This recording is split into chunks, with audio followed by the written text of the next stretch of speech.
So this is February the 1st, 2026.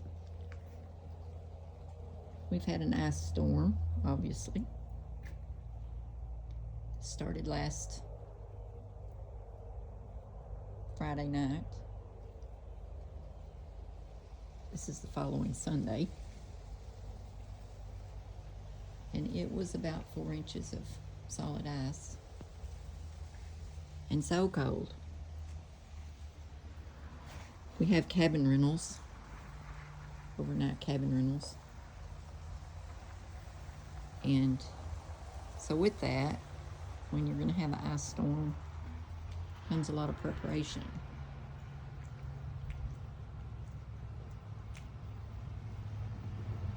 This is my husband.